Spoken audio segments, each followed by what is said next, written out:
तो बीजेपी ने राहुल गांधी पर हमला बोला। राहुल गांधी ने भारत का अपमान किया, ये बीजेपी की तरफ से प्रेस कॉन्फ्रेंस करते हुए कहा गया है। राहुल गांधी एक बार फिर से विदेशी धरती पर जाकर के जो टिप्पणी उनकी तरफ से की गई है इसको लेकर के घिर गए। हालांकि कोई पहली मर्तबा नहीं है जब उन्होंने भारत में चुनावों को लेकर के इस तरीके से टिप्पणी की हो या फिर भारत की एजेंसीज को लेकर के इस तरीके से विदेश में बैठ करके टिप्पणी की हो।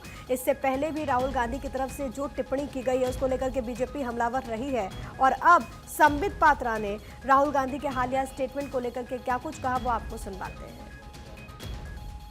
आप सभी जानते हैं कि 2018 में जब मां बेटे को नेशनल हेराल्ड की केस में बेल मिला था, 50,000 रुपए की श्योरिटी पर दोनों को बेल मिला था।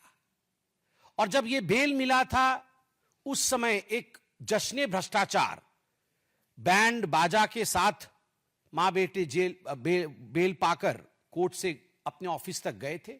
तो उस समय भी हमने कहा था this is nothing but celebration of corruption, यह भ्रष्टाचार का जश्न है। और आज भी ब्लेटेंट जश्न मनाने की कोशिश कांग्रेस पार्टी कर रही है।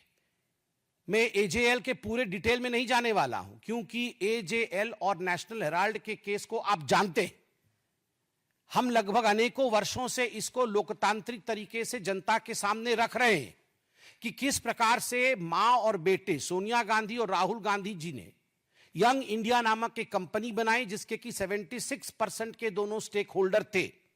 और 76% राहुल गांधी ने अमेरिका में किस प्रकार से भारत और इलेक्शन कमीशन को बदनाम करने की कोशिश की, मैं उस विषय पर आऊं। मगर उससे पहले मैं राहुल गांधी जी को एक बात स्पष्ट रूप से कहना चाहता हूं और देशवासियों को भी कहना चाहता हूं कि जो व्यक्ति और इनकी माताश्री 50,000 के मुचलके पर बेल पर बाहर हो, वो जाकर विदेश की धरती पर हिंदुस्तान को अपमानित करे और उन्हें लगता हो कि लोग उस पर विश्वास करेंगे, तो वो उनका भ्रम है।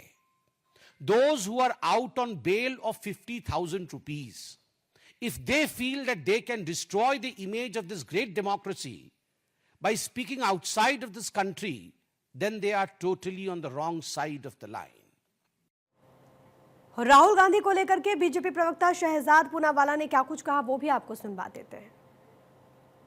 भारत के लोकतंत्र में समाप्ति के बाद यूएस और यूके को इंटरवीन करना चाहिए, हस्तक्षेप करना चाहिए।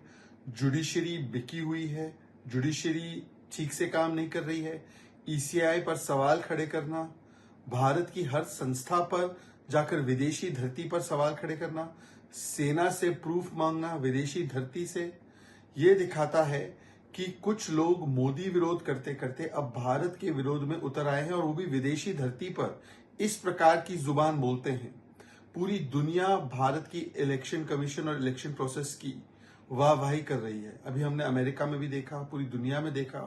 और ऐसे समय पर भारत के ही खिलाफ भारत की बदनामी की सुपारी लेने का काम राहुल गांधी और उनके इकोसिस्टम ने किया है। वही एलिगेशंस जिनको इलेक्शन कमीशन ने फैक्ट चेक कर दिया है तथ्य और प्रमाण के साथ, जो कहते हैं कि वोटर मैनिपुलेशन हुआ है, वोटर लिस्ट से मैनिपुलेशन हुआ है। 89 कंप्लेंट्स आई थी 9.7 करोड़ वोटर्स के खिलाफ। मतलब कि ग्राउंड लेवल पर कोई तथ्य इनके पास नहीं है।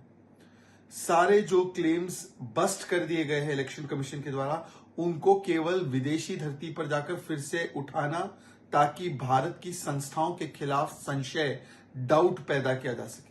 ये किसके इशारे पे किया जा रहा है? राहुल गांधी ने तो एक बार बोल दिया I am fighting Indian state. अब इंडियन स्टेट के साथ फाइट करते करते इंडियन इंस्टीट्यूशन से भी सवाल उठाना। जब जुडिशरी आपके पक्ष में फैसला दे, जुडिशरी ठीक। जब आप चुनाव जीतो तब इलेक्शन कमीशन कर्नाटका तेलंगाना में ठीक, हिमाचल में ठीक। परंतु जब आप चुनाव हार जाओ महाराष्ट्र और हरियाणा में, तो इलेक्शन कमीशन पर ठीकरा फोड़ो। दरअसल अपने आप को हार से बचाना है, इसीलिए इलेक्शन कमीशन पर निशाना है। यही इनका फंसा।